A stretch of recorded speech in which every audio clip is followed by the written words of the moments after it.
Recording in progress. All right.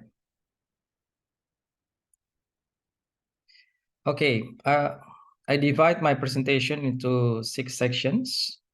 Introductions,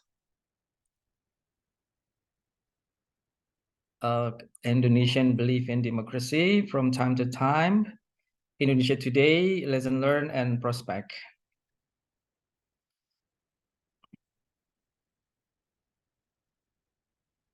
All right.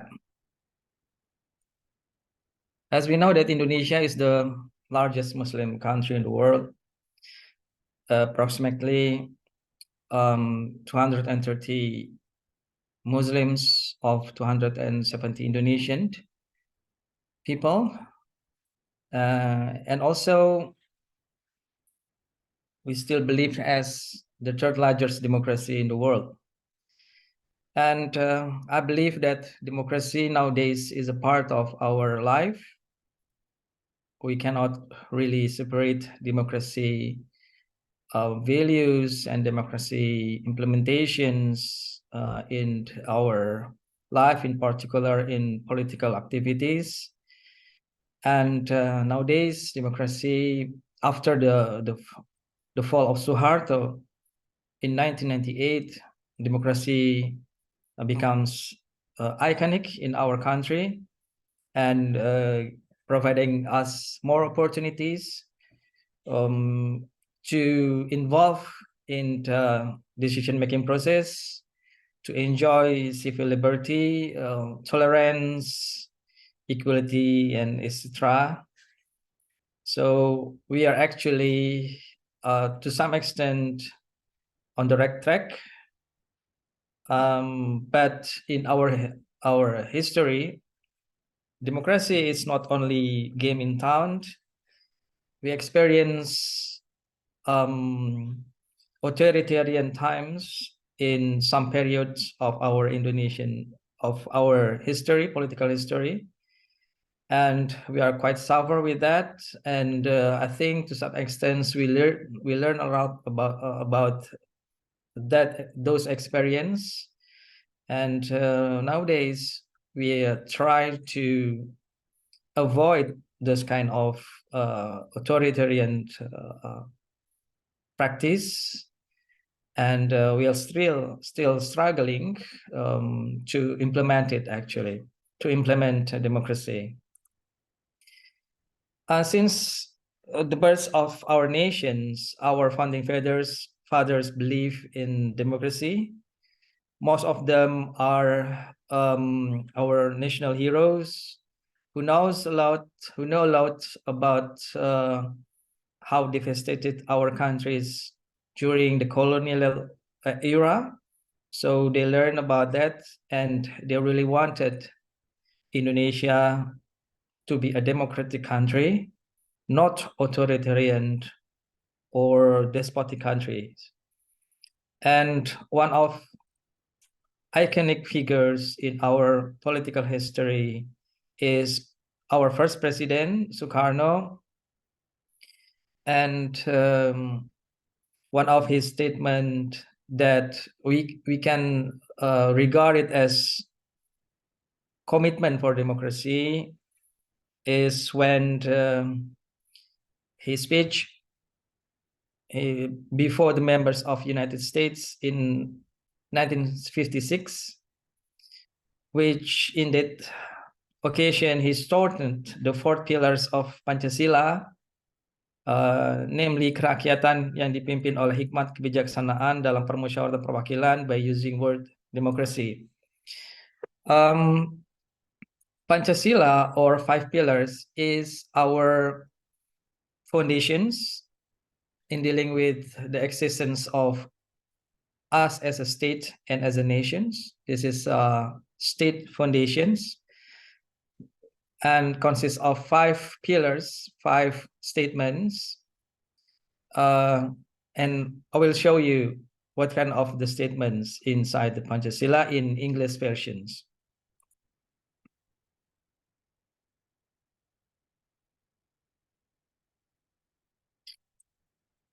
Wow.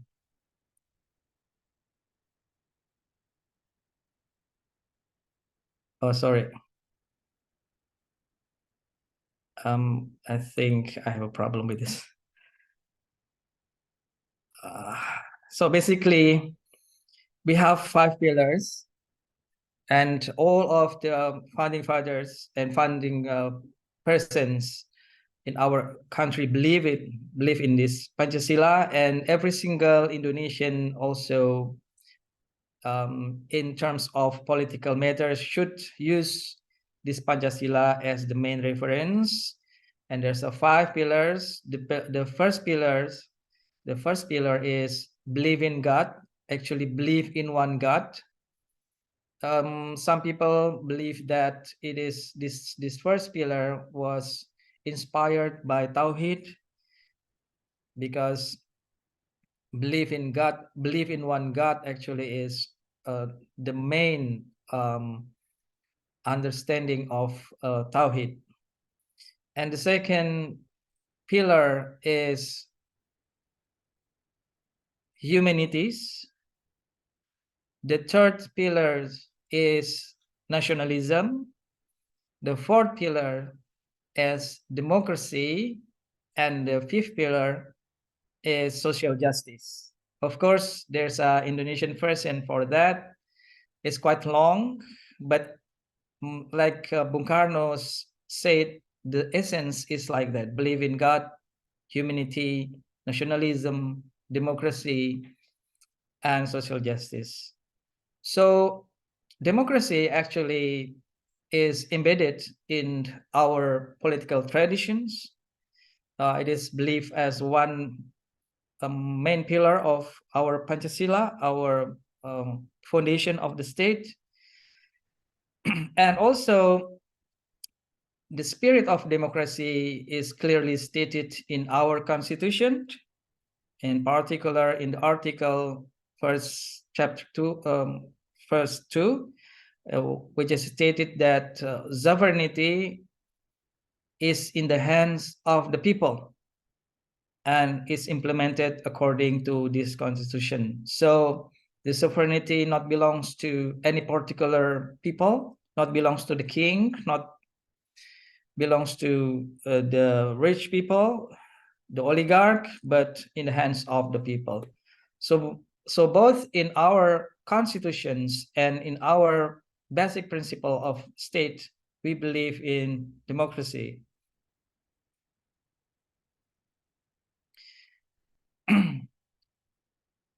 Sometimes the idea of believing democracy is contradict with the fact that we are, the most of us is Muslim. There's a branch in political thought in responding of democracy as a product of the Western thinking, and there's a typologies or streams in that response, but mainly we as an Indonesian and as Muslim at this time, at the same time, we believe that Islamic teachings in terms of politics and in terms of the mechanisms in dealing with the politics or the political system actually only provide us with a very basic principles, which is very important.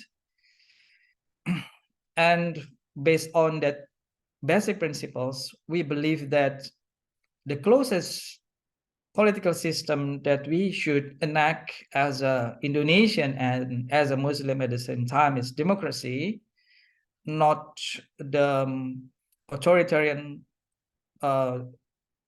system or others. And the basic principle is just like equality, consent, and then freedom of thought, freedom of speaks, and freedom of expressions. So, and also we believe that in terms of establishing the leadership in terms of political matters,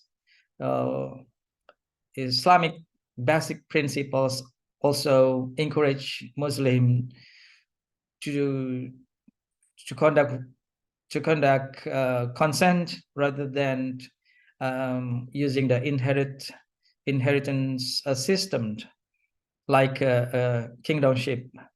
So most of us believe in those kind of basic principles. And with that belief, we don't have any hesitation to go with democracy. And the Islamic teachings also become really relevant for our life. Would you please excuse me?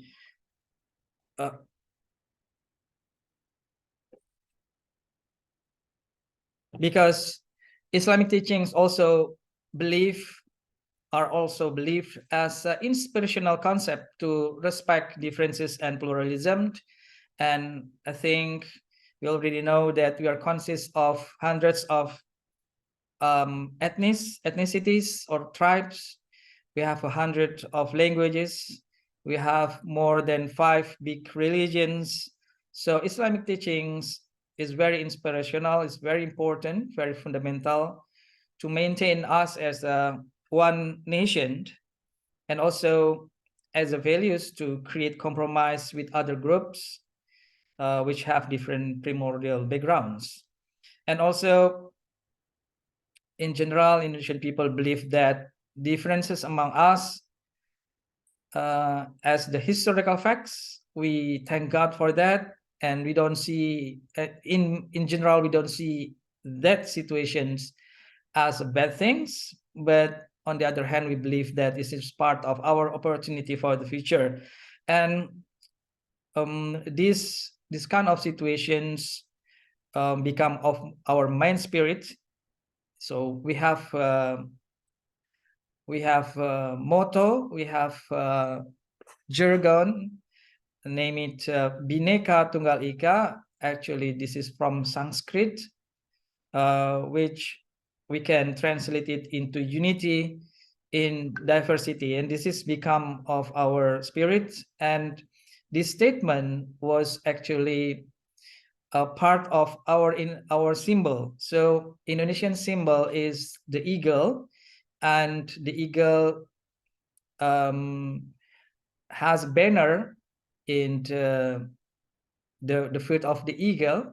And the banner was written Bhinneka Tunggal Ika, or unity and diversity. So basically, we believe democracy because we have some principles that in line with the spirit of democracy. And of course, when we talk about Indonesia, we cannot ignore the existence of Indonesian Muslims. And right now, around 87%, I think, of 270 millions Indonesian is Muslim. So this is quite important to know the mindset of the mainstream of Indonesian Muslim, because it is related to how we conduct and how to maintain a democracy. So the mainstream Indonesian Muslim support position of 5 pillars as a state foundations. Of course, not all of Indonesian believe that Pancasila should be the state foundations. Based on our experience and also what happened today, you can see still there's certain groups, this is not the big groups of course, that believe that Islam should be the state foundation of the countries. But most of us believe that the essence or the substance of every single pillars in Pancasila is not contradictory with the Islamic teachings. In fact, there's a spirit of Islamic teaching inside the Pancasila, like the first and the most important sila or pillars. The first pillars is belief in one God. So because we are considering the importance of our brothers and sisters that has different religions. So we prefer to use Pancasila as the state foundations. But again, of course, some people believe Islam should be the state foundations. In fact, during 1950s, the people who believe that Islam should be the state of foundation is quite big. It consists of around 40% in our parliament. And there's a dispute, a prolonged dispute, never-ending dispute between these groups who believes in Pancasila and who believes in Islam as a state foundation in that time. But after a long period, in general, we realized that Pancasila is preferable as our state foundations. And in the end of the day, in particular, in the current situations,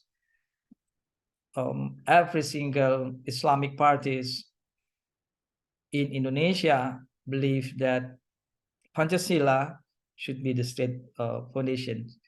So basically, this is part of our political journey. It's part of our political experience, part of our political history, that in the end of the day make us to choose Pancasila as the state foundation. And the second thing, even though again some tiny groups of Muslim communities believe in caliphate,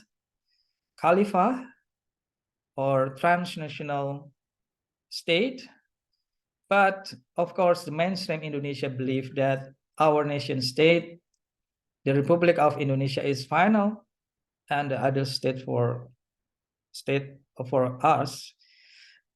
And most of us believe democracy is the most proportional model of government, and most of us involving in the current political and governmental system. And also, as a consequence of democracy, we regard political party as a logical tools to struggle for our interests, is in particular, especially for struggling the interests of the people. And the role of Islam or Islamic values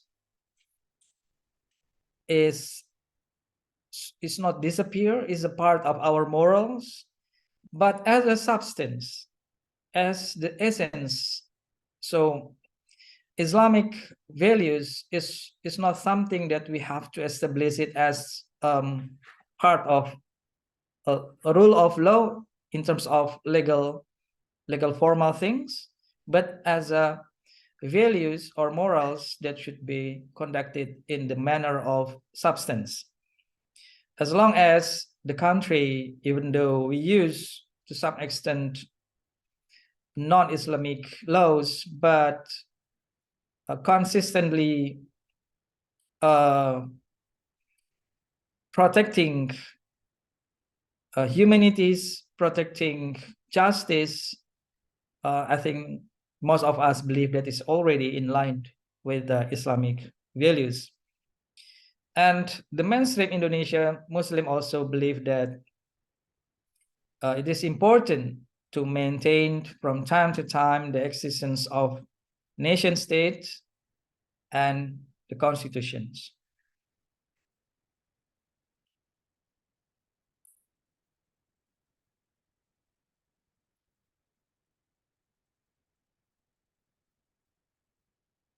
And in terms of the main characteristic of Indonesian people, not only the Muslim, is that in general, we believe that democracy should be implemented and must be the only game in town, because we suffered during the authoritarian era, and we learned a lot, and we use it as a lesson learned in creating the ideal systems in the current situation and in the future. And even though Indonesian is not exceptionality in terms of become the victim of terrorist activities, but also in general, our people reject any kind of extremism or violence. Yes, of course, there are people, the Indonesian people, who agree with the idea of extremism, but yeah, it's only a very minor part of our communities. And the tendency or temptation of using primary identity sometimes occurs, yeah, but it depends on the time, place, and moment. This temptation actually occurred during the electoral contestation, become a hot issues in some place in which religion, not only Islam, plays a salient role in those areas, and sometimes they're using religions terms, religions actions, and jargons to attract people. But in general, as a nations, we believe that particular identity is not something that should be the thing that implement at the national level.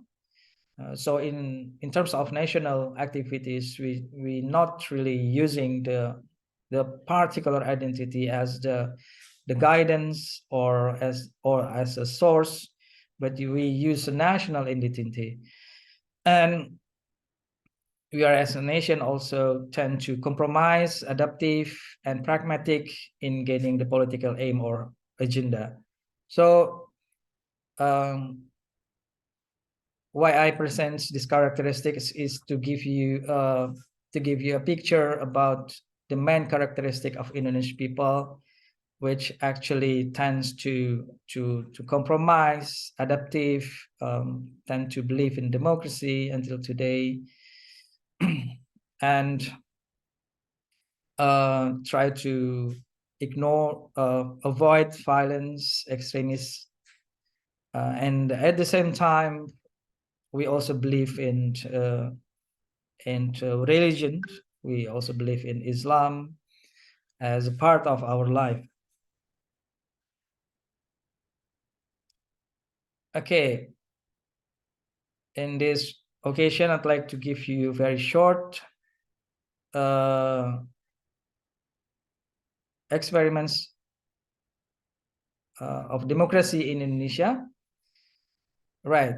I divide it into some period. And the first period is between 1945 and 1950, or the early years of independence era. Not long after we declare as independent country, the government stipulate the Edict number X, or sometimes people say Edict number 10,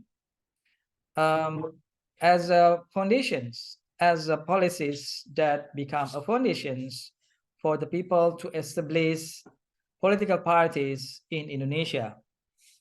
And some people said it should be in 1946, a year after our independence, election should be implemented, but it's impossible because actually Dutch, as our colonializer, see us as still they're part of their country. They ignore the fact that we declare our independence in 1945. Just only recent times they actually acknowledge that, as a consequence of these situations in which Dutch still see us as part of their state. They sent many troops to Indonesia to make order, but for us it means war, and we are still in the very unsuitable times to conduct elections. But in 1946, we were able to create the first Central National Committee of Indonesia, which became our first prototype of parliament in August 1946. So during this time, actually, there's no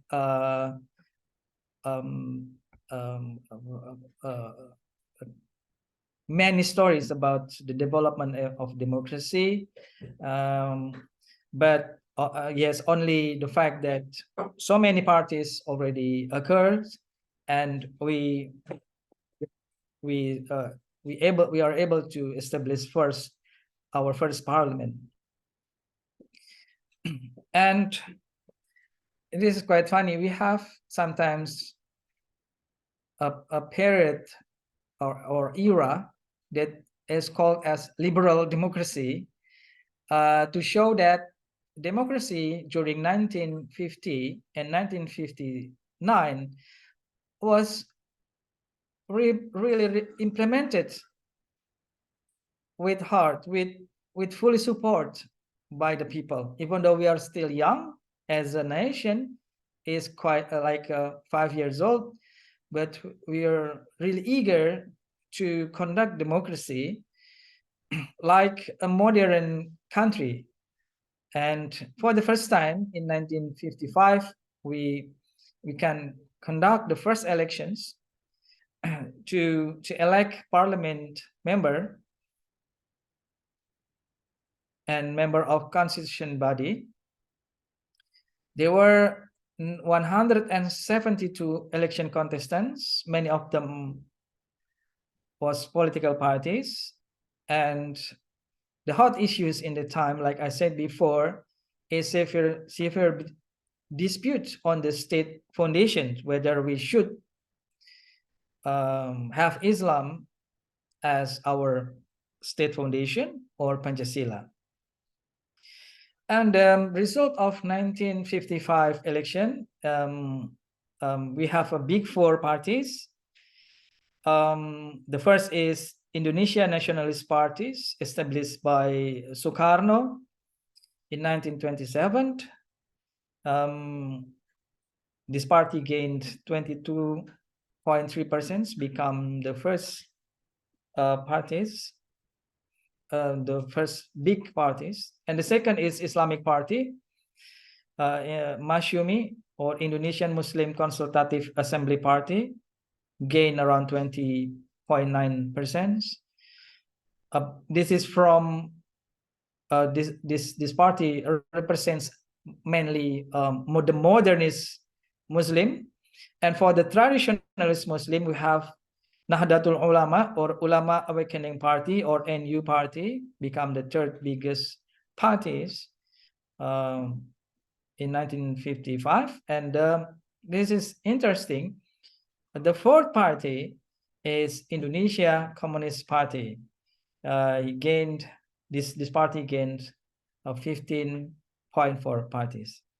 During the time, there are around 40 million people joined the elections, and around 87 or 88% use their rights to vote. This is parties that joined the elections. Not all the parties can be seen. This is the symbol of the parties. Okay, and the next era is from 1959 and 1966. This is the era that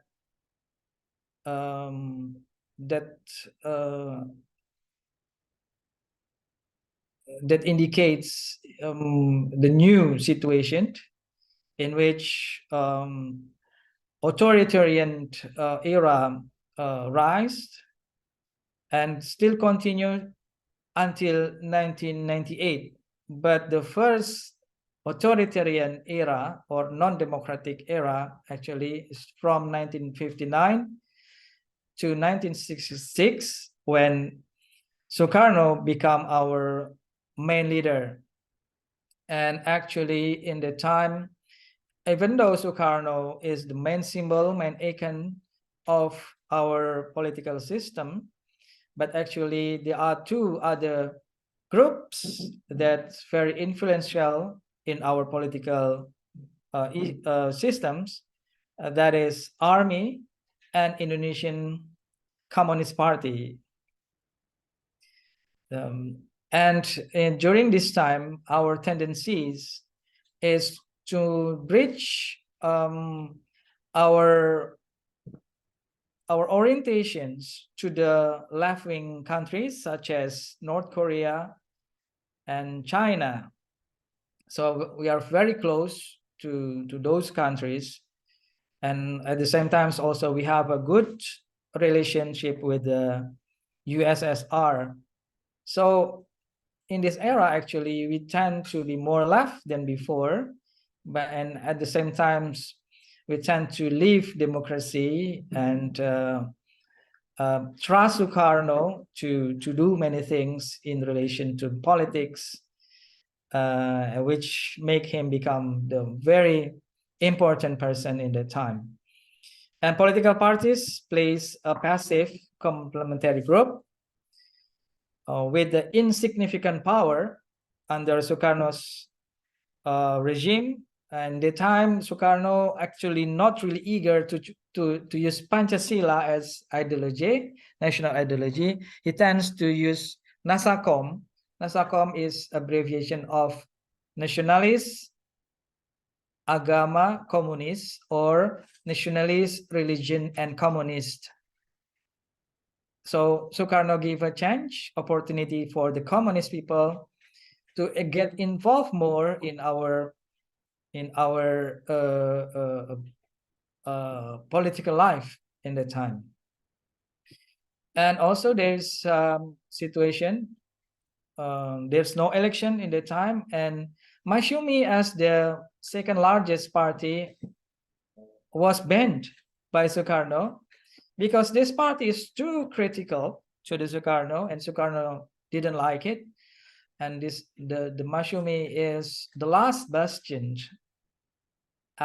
for our democracy. Yeah, one of the Indonesian experts, McKerner Kahin, named Masyumi as a party, as a democratic party which believe in democracy, and he labeled it as the last bastion of Indonesian democracy in the time, facing Sukarno's and his college, who believe that Indonesia is not should be not as a liberal democracy, but as a guided democracy. It means democracy that was guided by the nationalistic values based on Indonesian values, which is actually Sukarno's values. But Sukarno's claim that what he believes as a thing is the belief of Indonesia itself. So again, there's no elections. So this is the beginning of our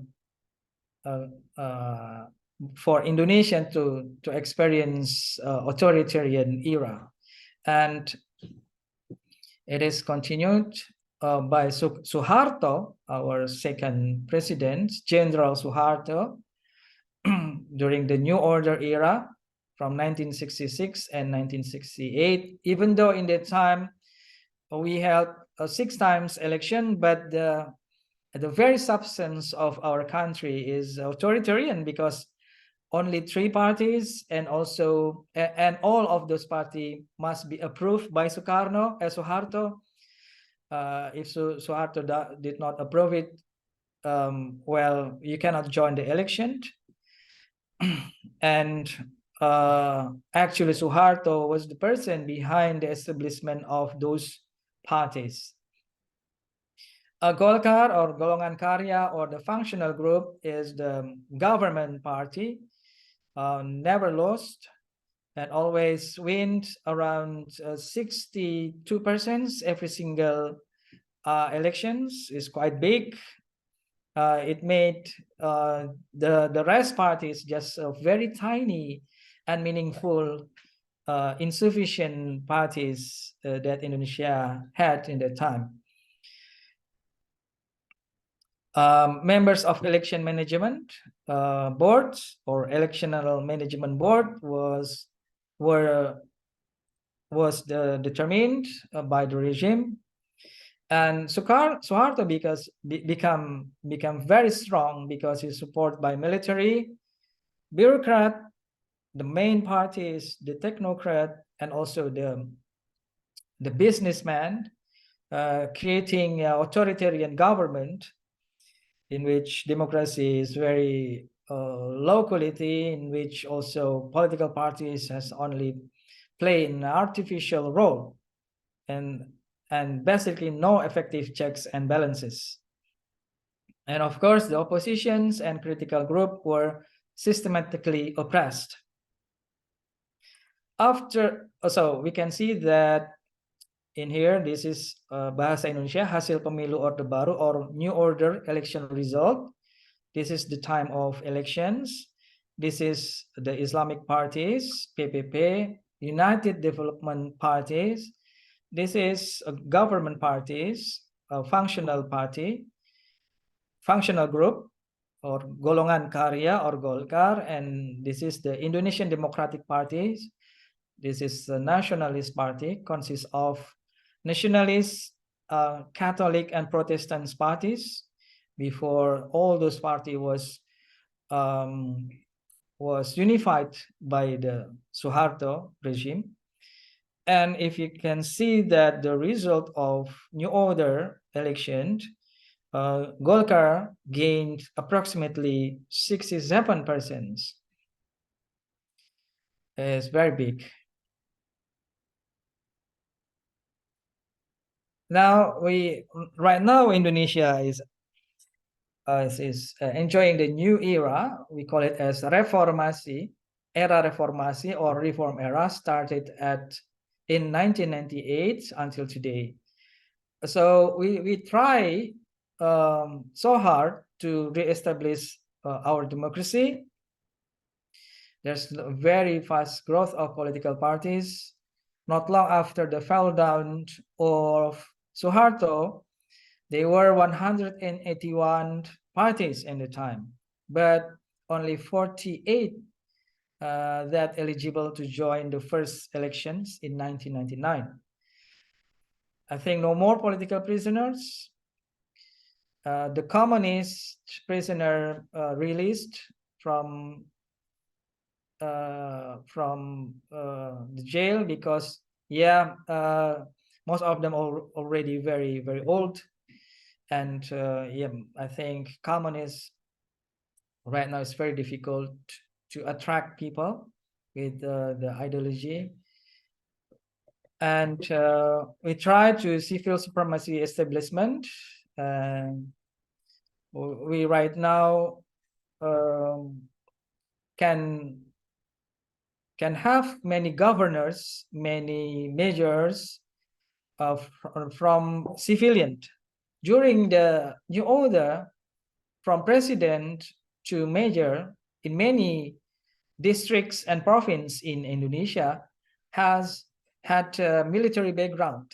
Right now, most of them is civilian and should be elected through the local election. And we have holding decentralizations. Right now we have 34 provinces. It before and like 500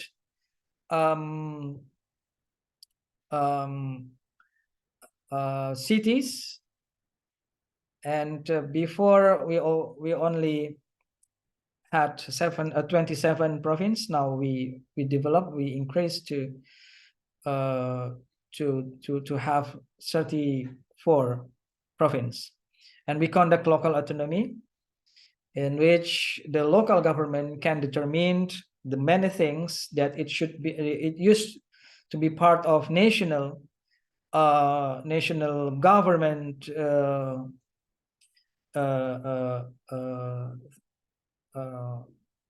agendas, but now local government can hold it, can help, and can make policies on about many things, including in terms of financial matters.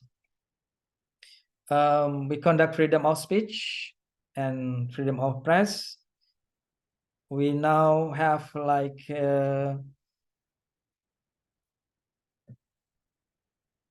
5 times, wait, 99, 24, 24, 24. We already have 6 time elections. Next year we have the 7th election. And for the first time in 2004, we have a direct presidential elections and direct local government head elections. And we now have a Commission of Corruption Eradication. It's a body that deal with how to eradicate corruption. So actually there are some good news in the reform era. And this is the result of elections from, I meant we already have 5 elections and will have the 6th next year. As we can see that quite fluctuative, but in the last 2 elections, nationalist parties like a PDIP, Golkar, and Gerindra, Democrat, Nasdem had a good result. In the while Islamic parties like PAN, PKB, PKS become mediocre parties. Okay. This is information about the presidential election result in the reform era. The thing that I'd like to share is actually in terms of presidential elections, there's no clear-cut division between the nationalist parties and Islamic parties, because they tend to hold together, make their own coalition to support one particular presidential candidate. For instance, Islamic parties they are coalitions, and each coalition consists of Islamic parties with the bold and the nationalist parties with italic. For instance, in 2014, President Joko Widodo was supported by 4 nationalist parties and 1 Islamic parties, and Prabowo Subianto was supported by 3 nationalist parties and 4 Islamic parties. But in the end of the day, PAN, P3, and PBB joined Jokowi Yusuf Kala government to be part of government coalitions, and left PKS behind and become the one and only opposition parties in that era, together with the Democrat. And as you can see, in 2014 19 president election, the coalition of each president candidate consists of both Islamic and nationalist parties. Right, this just to give you information about the situation.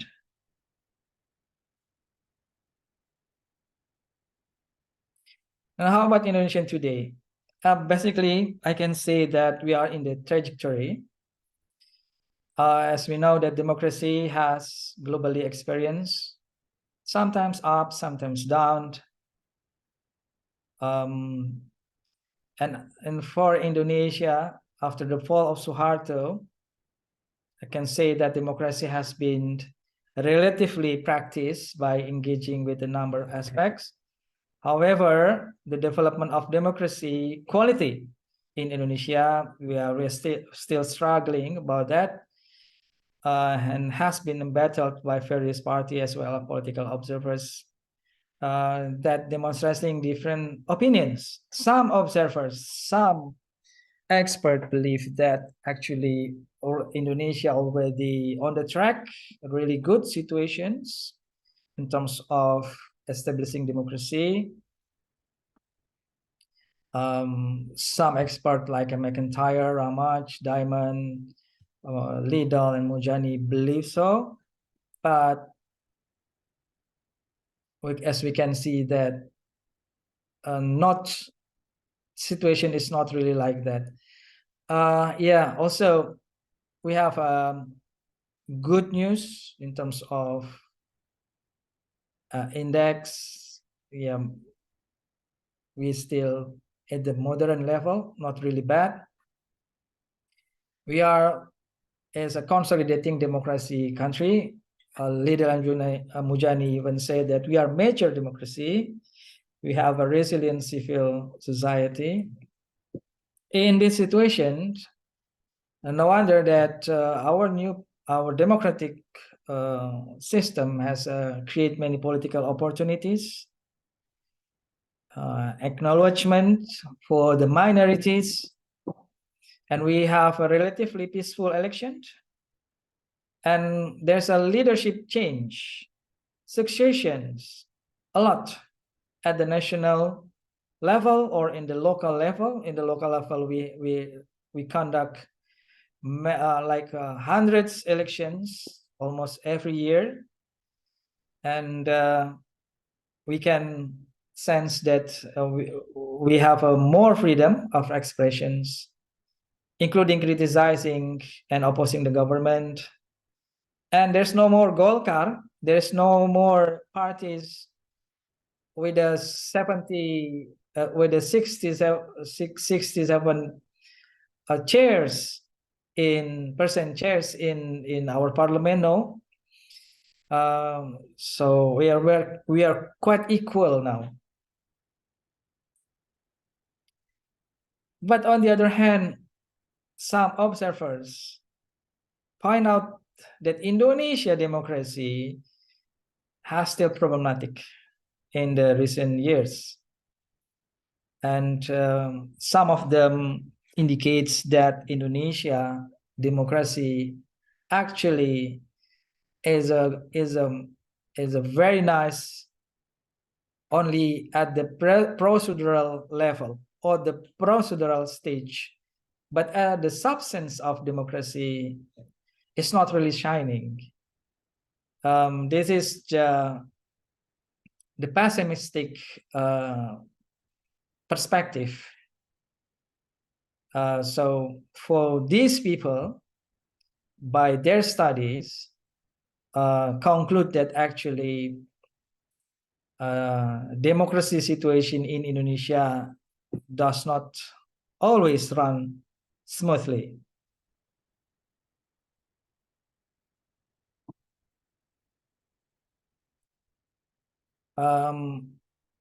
For instance, the Freedom House conclude us as the partly free country.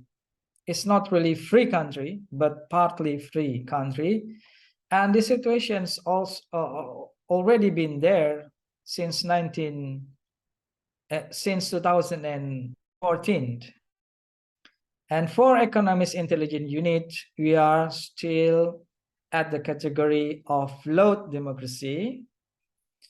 And according to IDEA, we are a weak democracy country. And in fact, one of the leading observers of Indonesian politics from Australian National University concludes that we have the tendency toward authoritarian countries. Yeah, To some extent, we already have, again, a political prisoner. Sometimes politics was conducted by demagoguery. And also, some people say that this is the dark era for professional bureaucracy, because sometimes our bureaucrat become the political tools with less neutrality and professionalism. And in general, we are now occupied by oligarch, in which money really talks. You can see some books about it, and sometimes they call the democracy Indonesia is for sale. Money politics become common in our political landscape nowadays, and it's just not easy to deal with it. I think I want to share the situation before the pandemic. Basically, before the pandemic, in short, I'd like to say that pandemic make a state or regime become stronger, and it creates unfortunate situation for our democracy. We have suffered a turning point for democracy, reflected in the government efforts to produce a variety of controversial policies.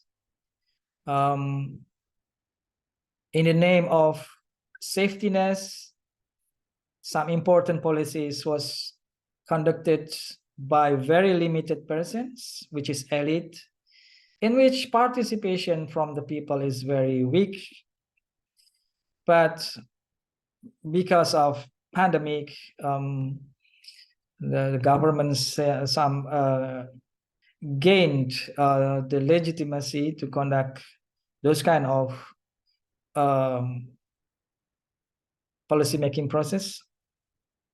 So become less participation. Among this policy, including the revisions of KPK law, so the Commission for Eradicating Corruptions, like I mentioned before.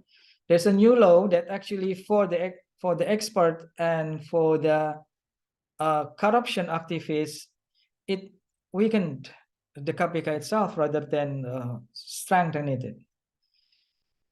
There's a kind of policies that was created during the pandemic, and also the satisfactions toward the government reduced to only 58.8%, including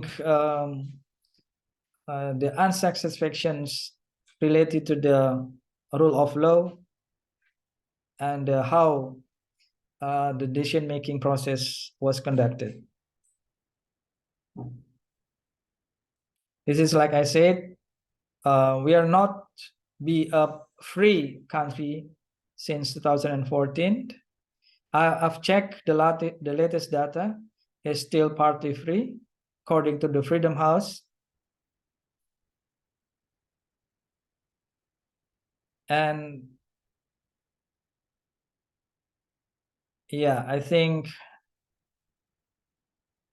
what happened during the pandemic is the constant weakness of checks and balances, the emergence of policies with oligarchic tendencies.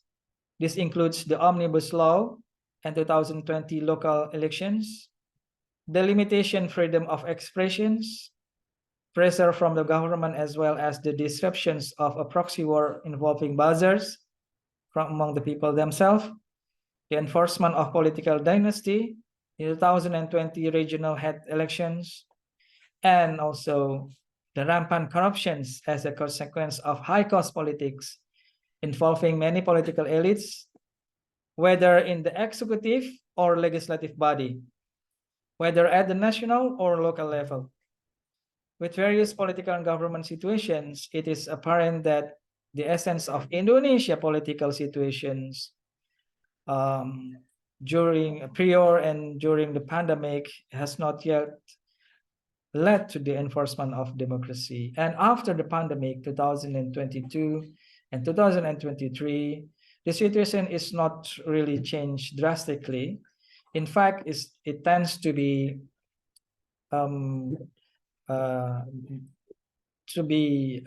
continuation a situation for Indonesia. Yeah, even though, to be fair, that it also happened not only in Indonesia but also in other countries. But the essence is we now have a problem with our democracy.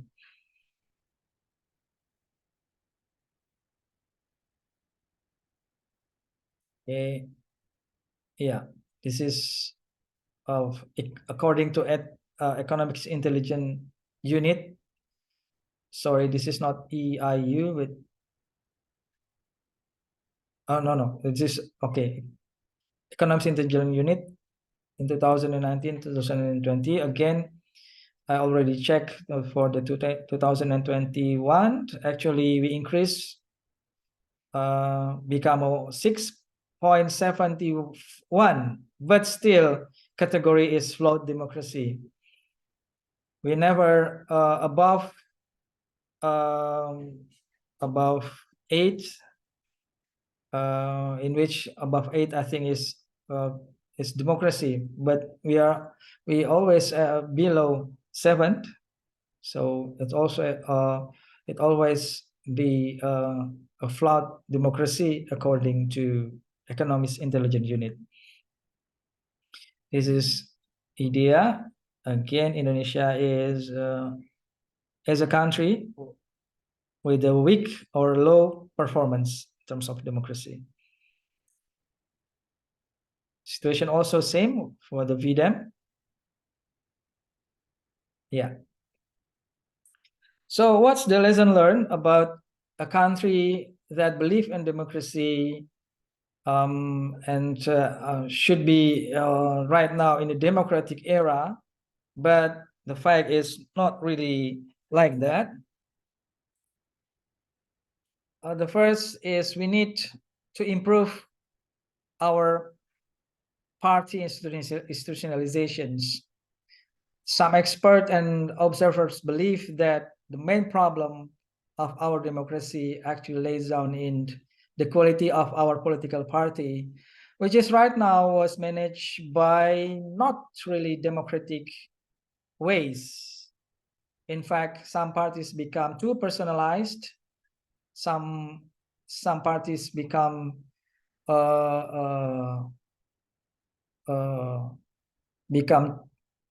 become the tools of the elites. No actually substantial internal democracy. The quality of the democracy inside the party is very low now in many parties, and it becomes the main source of the thought and the attitude of the political cadres that become our parliamentary members, which not really have a strong commitment to democracy because they come from the not really the democratic parties.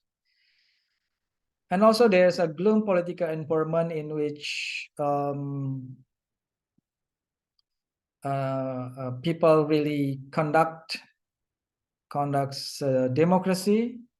The situation is not really supportive for establishing democracy. And also, on the other hand, this is not strong political education that we have nowadays. It in fact tend to have a weak political education in which many people does not really care about democracy, and also it creates the decreased democracy values in our political life. And also the elitist exclusive leadership, the oligarch tendency also becomes stronger on the other hand. And it is also was supported by weak law enforcement. I think these 6 at least become the main source for our democracy, for Indonesia democracy today. What I mean as low quality of party organization is sometimes person above regulation in the party and the absence of ideology, and it's become the entry point of pragmatism, opportunism, and party tends to be more individual tools. You have to follow the instructions of the leader, otherwise will be out from the parties. And the more important things is the failure of categorization and merit systems, creating incompetence and fractions among the party's members.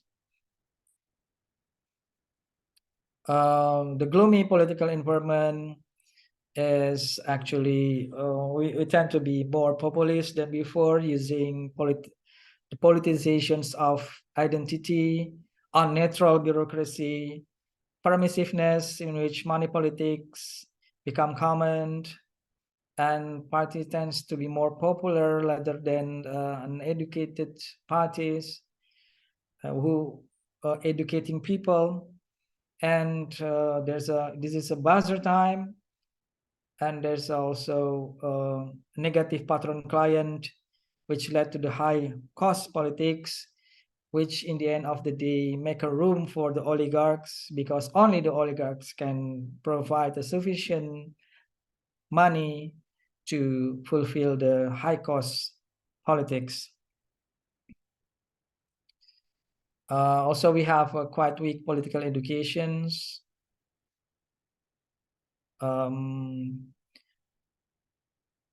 We have like 0.000002% of population that own more than around 19% of GDP. People less to be ignorant and less understanding on the substantial democracy. And when we talk about politics, it's simple to gaining power rather than creating a good policies. And power game is not understood as a rational competitions, but it is become a winner or loser by all means.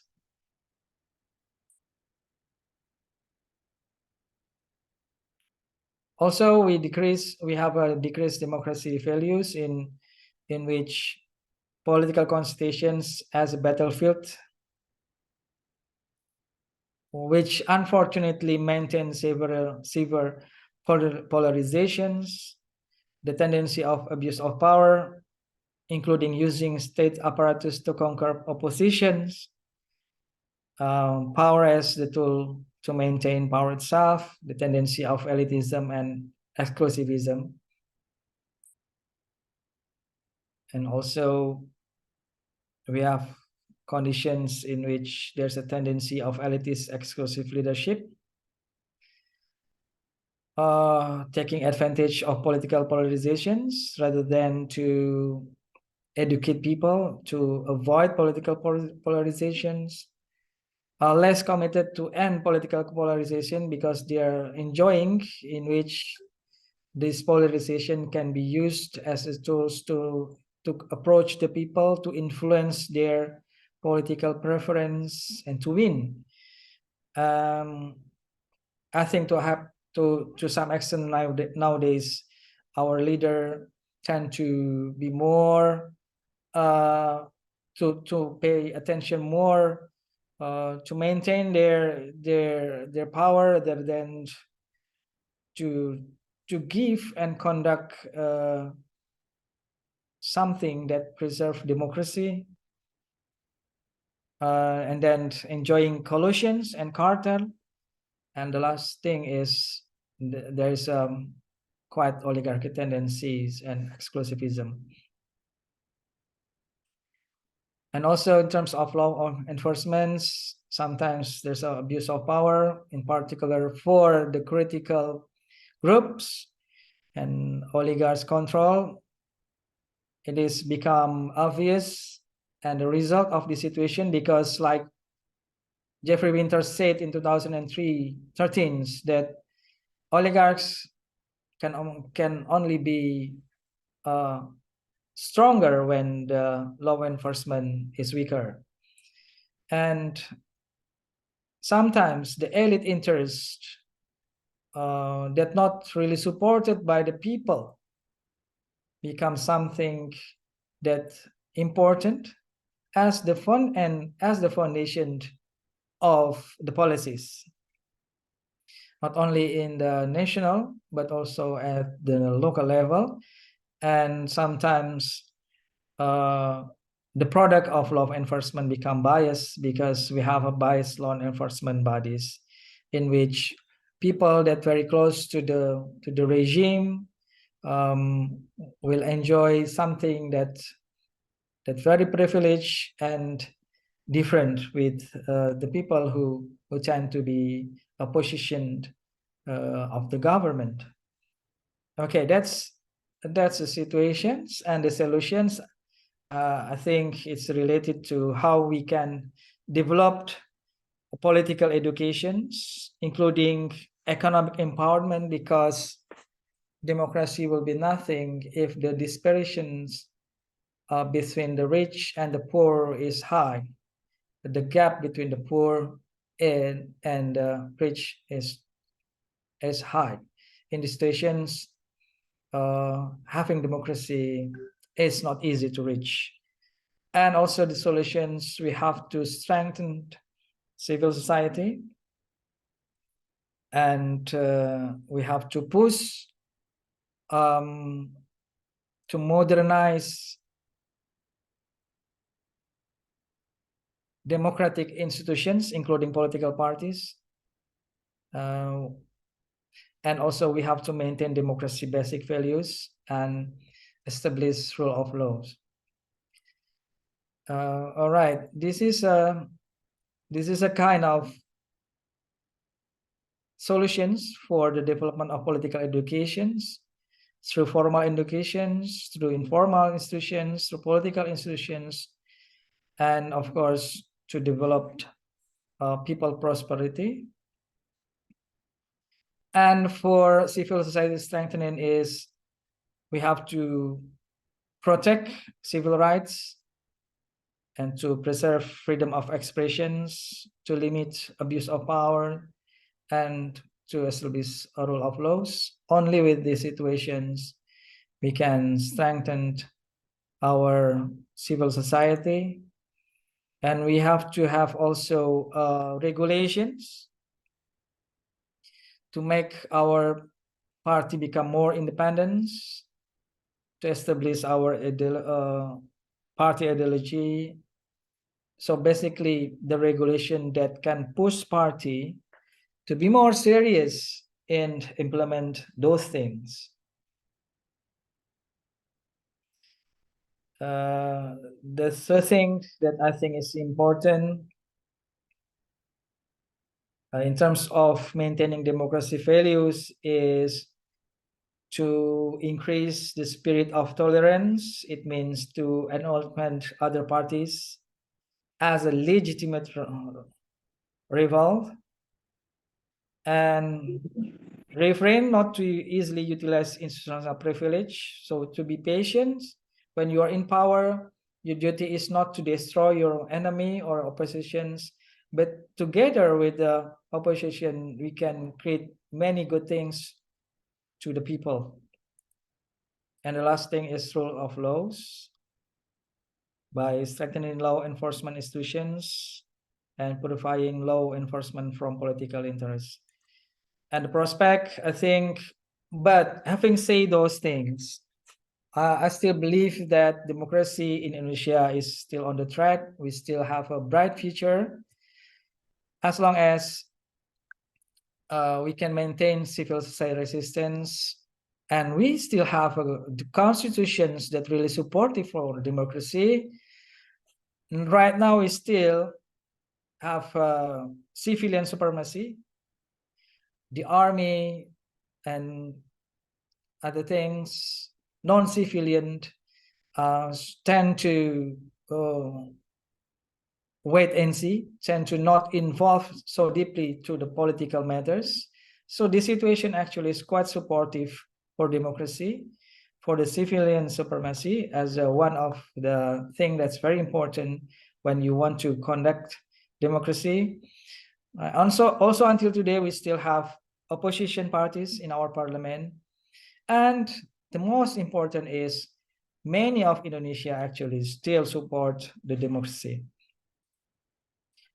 Okay, as a closing remarks, I'd like to say that democracy has given opportunity for Indonesian people to develop their political capacity and interest. In Indonesia case, the government and people consistency in implementing democracy values and procedure is needed, in particular today.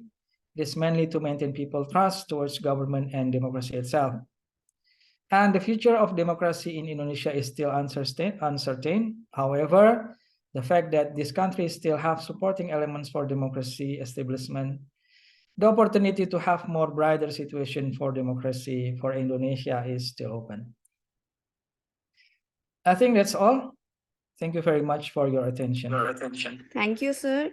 Guys, you can ask question now.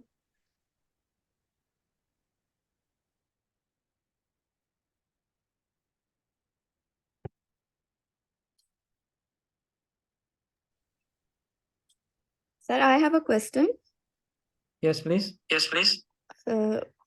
How do Indonesian citizens preserve and evaluate the performance of their democratic institute and leaders? How Indonesian citizens evaluate the performance of their democratic institutes and leaders? Value? Yeah, actually, I still believe that many of them believe in democracy and value the democracy. And even though the situation is not easy, they are still trying to catch up with the activities or the agendas, which the essence of those activities and agendas actually is related to how to maintain democracy. In the current situations, in fact, many some of Indonesian people had already their positions in conducting one of the figure that they believe will provide Indonesia with a better democracy in the future. They try to support the agendas, and they also still active in struggling rights of the people and other things, including become a parliament watch, writing things in the many kind of medias. So yeah, basically those things still continue, still happened, even though other people tend to take ignorance, still don't care, because maybe they think that what they do will not provide a significant impact for the situations, because what we can see in Indonesia today is many important institutions, democratic institutions, they tend to be very supportive for the presidents, for the regime, and not really articulative or not really critical to what happened today, even though I think those institutions already know that the conditions of Indonesian democracy is not really in the good shape. Did that answer your question? Yes, sir. Sir, there is other student who want to ask question. Faisal, you can ask. Yes, please. Alaikum, sir. Firstly, thank you so Salam. much for this very informative lecture. So my question is that Indonesia is recognized as a secular state, but its policies and objectives are heavily based on the Islamic values. The five pillars you talked about, they're also inspired by the five pillars of Islam, as you've mentioned in this lecture. So my question is that, is Indonesia a secular state or an Islamic state in practice? Not of both of them.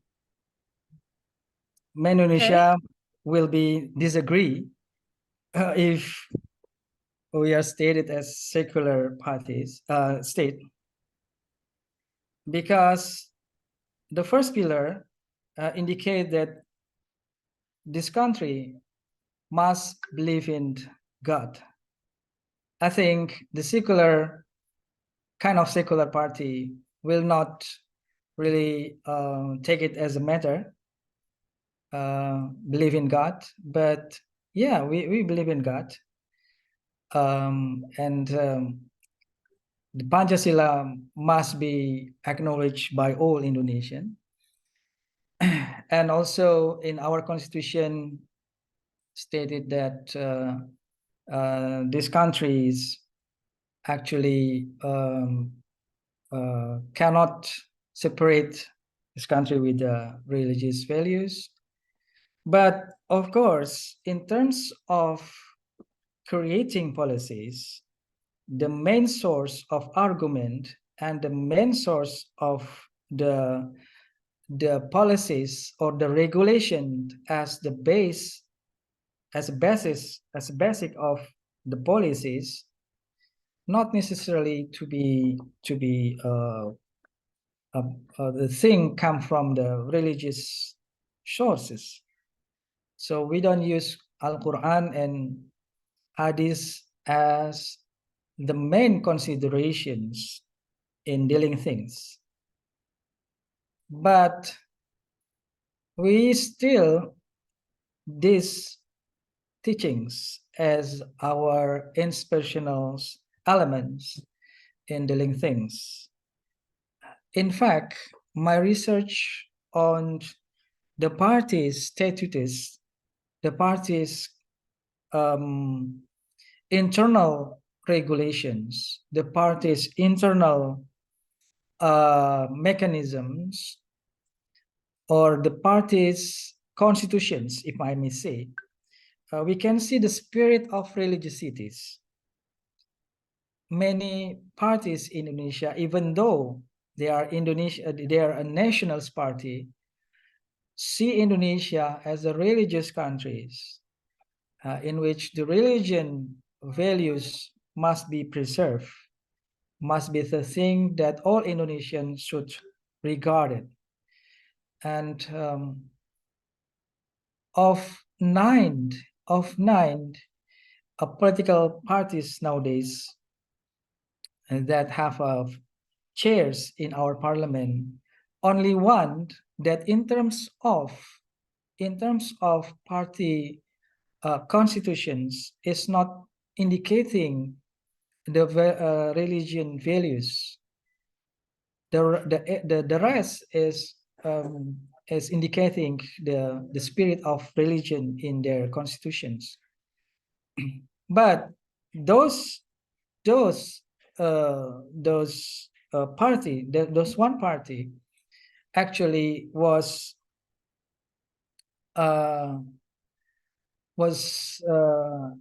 led by person who actually nowadays become more religious than before. So yeah, it's for Indonesian label a secular state is I think is not suitable. But on the other hand, of course, we are not Islamic states like maybe Pakistan, in which the positions of Quran and Hadith is more stronger in creating regulations. I think that's my answer. So, sir, you'd say that it's fair to say that informally, Indonesia is a secular state, but when it comes to the internal practices and customs, it's more of an Islamic state. Like you said, it's a hybrid, it's both. All right. Right. Thank you, sir. That answers Even my though, answer. even though again, the statement of formally, well, is still debatable.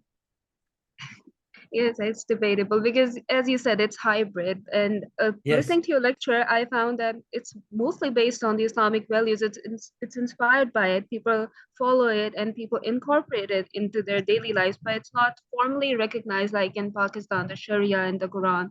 But otherwise, you all practice the Islamic values very well and you incorporate it into your daily lives as well. All right. Thank you so much, sir. Thank you. Thank you, sir. There is other student, Salman. You can ask the question. Hello, Assalamu alaikum. As you Waalaikumsalam. discussed the experience of Indonesia from being an authoritarian country towards a more democratic country.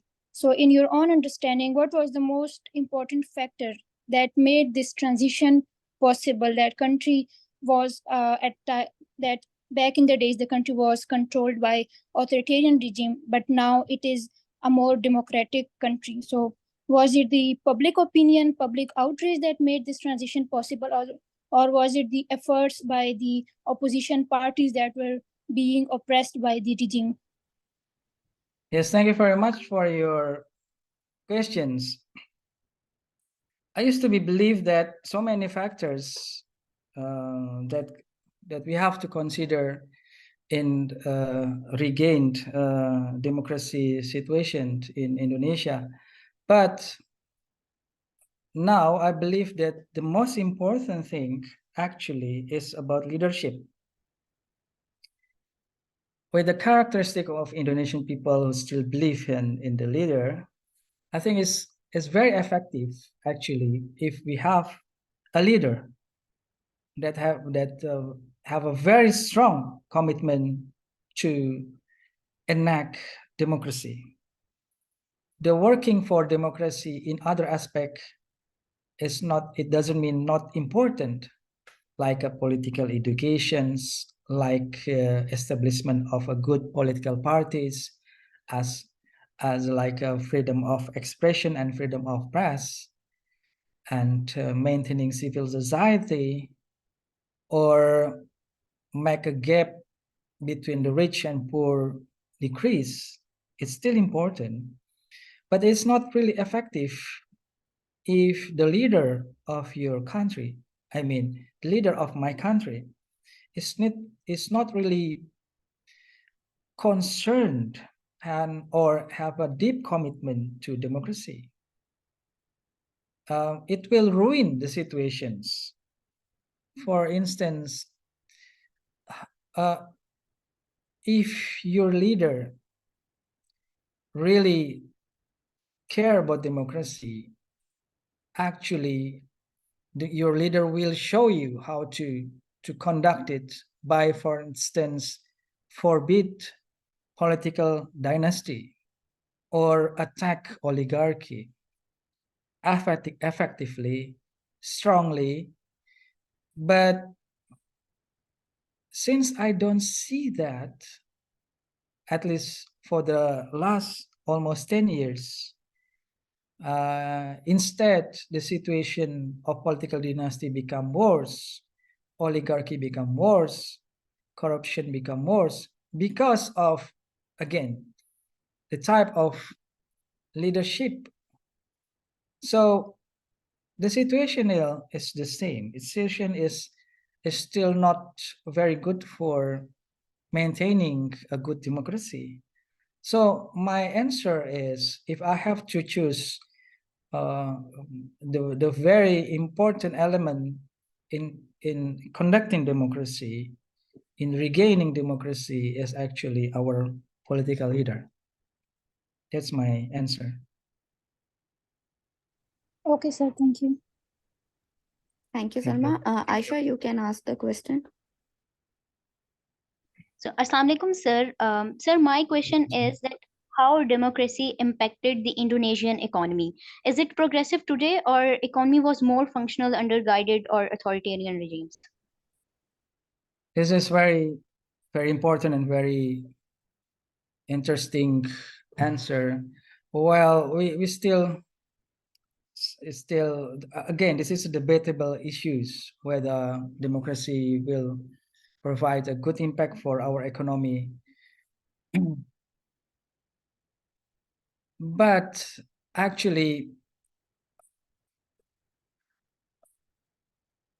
in context of Indonesia, in terms of how justice can be felt by the people in relation to how they manage economy, because the growth of economy will be nothing if you have no justice. I think the last situation, it becomes more suitable for the rich people than poor. That's why today Indonesian people demand and ask the leader to be more concerned with the rest of the people rather than only the rich people. And for that matters, I strongly believe that democracy will not only can create good checks and balances, good control in making policies, in doing economic things, but also can be a path for creating justice for the people. And those issues actually in Indonesia is still not been, I think, really a big thing for this regime, because sometimes checks and balances doesn't work, and how they manage economic things is very private and exclusive, and the result is, again, not all Indonesians can enjoy the economic situation in the current situation.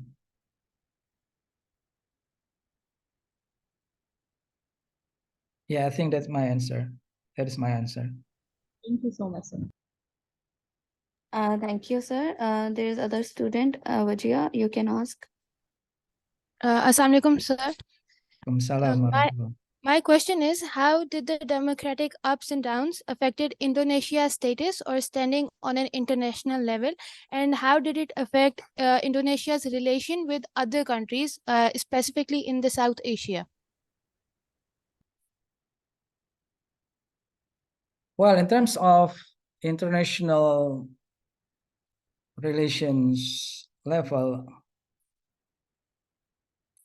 I believe that we are still enjoying to be regarded as democratic country.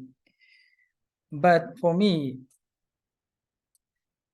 the strength of economy is something that people will count of you, will regard you, rather whether you're democratic or not.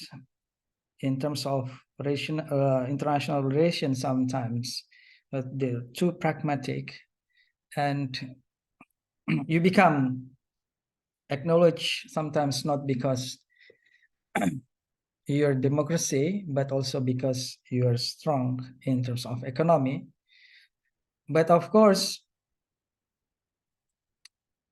democracy is also important, in particular when you're dealing with the Western countries. But I don't see, in terms of Indonesian case, that it will increase or decrease our image as a country in terms of international relations. Because in general, Indonesia actually is still seen as a democratic country, but maybe we are not stronger as as what happened in the era of Sukarno, when we are regarded in the time together with the South Asian countries like India and Pakistan as the icon of the leader of the non-bloc countries or new emerging forces countries, or also not really strong as in the Suharto era, when we are like a leader of Southeast Asia countries, even though in Sukarno and Suharto era, actually we are at the become an authoritarian country. Yeah, but well, it is still debatable, but I'm quite sure that in the era of Susilo Bambang Yudhoyono, when democracy is quite good, Indonesia also has good positions in terms of international relations, and sometimes we are also regarded as a leader in Southeast Asia, and sometimes those positions also related to the fact that we have many number of people.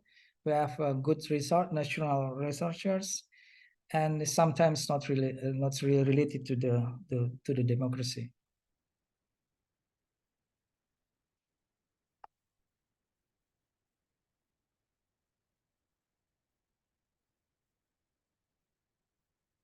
It is answering your question.